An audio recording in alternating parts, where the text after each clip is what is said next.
Revenge politics కి పెట్టింది పేరు ఆ నియోజకవర్గం. ఒకవైపు కాలుష్యం పెరిగి ప్రజలు గ్రామాలు వదిలి వెళ్తూ ఉంటే సహజ వనరులను దోచుకొని దాచుకునే పనిలో ప్రజాప్రతినిధులు ఉంటారని టాక్. ఎనీ టైం లిక్కర్ తప్ప అక్కడ అభివృద్ధి మాత్రం లేదని ఓపెన్ గా చెబుతోంది పబ్లిక్. ఇంతకీ అభివృద్ధికి ఆమడ దూరాన ఉన్న ఆ నియోజకవర్గం ఏది? అన్నీ ఉన్నా అల్లిడి నోట్లో శనిలా ఎందుకెలా ఉంది?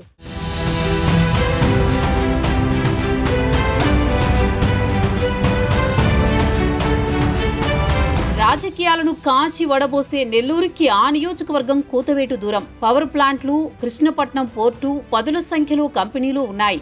సర్వేపల్లి నియోజకవర్గంలో ఎంతో అభివృద్ధికి, వేల మంది ఉపాధికి అవకాశమున్న నియోజకవర్గంలో ఎవరు గెలిచినా స్వలాభం చూసుకుంటున్నారనే అసంతృప్తి ప్రజల్లో ఉంది. 2014-2019 ఎన్నికల్లో వైసీపీ నుంచి కాకాని గోవర్ధన్ రెడ్డి తిరుగులేని విజయం సాధించారు. అప్పట్లో కాకానిపై తీవ్ర ఆరోపణలు చేసిన టీడీపీ నాయకుడు సోమిరెడ్డి చంద్రమోహన్ రెడ్డి అవినీతిని బయటపెట్టేందుకు విఫలయత్నాలు చేశారు. సర్వేపల్లి నియోజకవర్గంలో అభివృద్ధిని పక్కన పెడితే సోమిరెడ్డి చంద్రమోహన్ రెడ్డి, కాకాని గోవర్ధన్ రెడ్డి మధ్య తీవ్రస్థాయిలో వివాదాలు ఇప్పటికీ కొనసాగుతున్నాయి.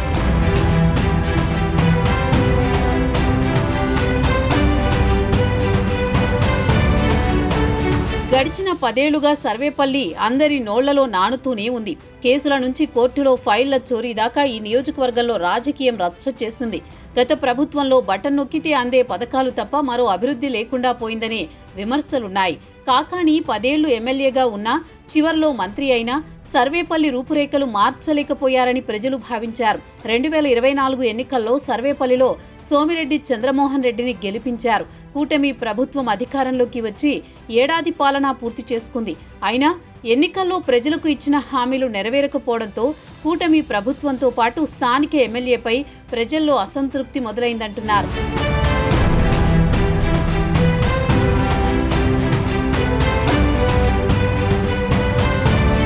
గత ప్రభుత్వంలో కాకాని గోవర్ధన్ రెడ్డి అక్రమాలకు పాల్పడుతున్నారని, సర్వేపల్లి అభివృద్ధిని గాలి కుదిలేశారని సోమిరెడ్డి తీవ్ర ఆరోపణలు చేస్తూ వచ్చారు.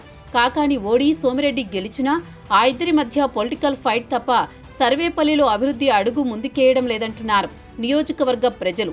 గతంలో టీడీపీ చేసిన ఆరోపణలనే ప్రస్తుతం వైసీపీ చేస్తోంది.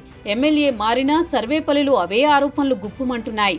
మాజీ మంత్రి కాకాని గోవర్ధన్ రెడ్డి అక్రమ మైనింగ్, గ్రావెల్ వ్యాపారాలు చేసి కోట్ల రూపాయలు దోచుకున్నారని ఆరోపించిన సోమిరెడ్డి నాయకత్వంలోనూ అవే రిపీట్ అవుతున్నాయని ప్రజలు గుసగుసలాడుతున్నారు.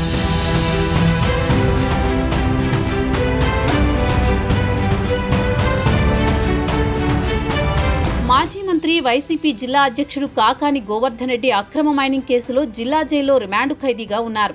దీంతో సర్వేపల్లి నియోజకవర్గంలో ఫ్యాన్ పార్టీ నాయకులు, కార్యకర్తలు కేసుల భయంతో నోరెత్తడం లేదు.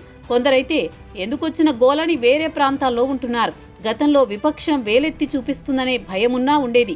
ఇప్పుడు వైసీపీ నుంచి వాయిస్ లేకపోవడంతో సర్వేపల్లి పరిస్థితి పెనం మించి పొయ్యిలో పడ్డట్లు ఉందంటున్నారు.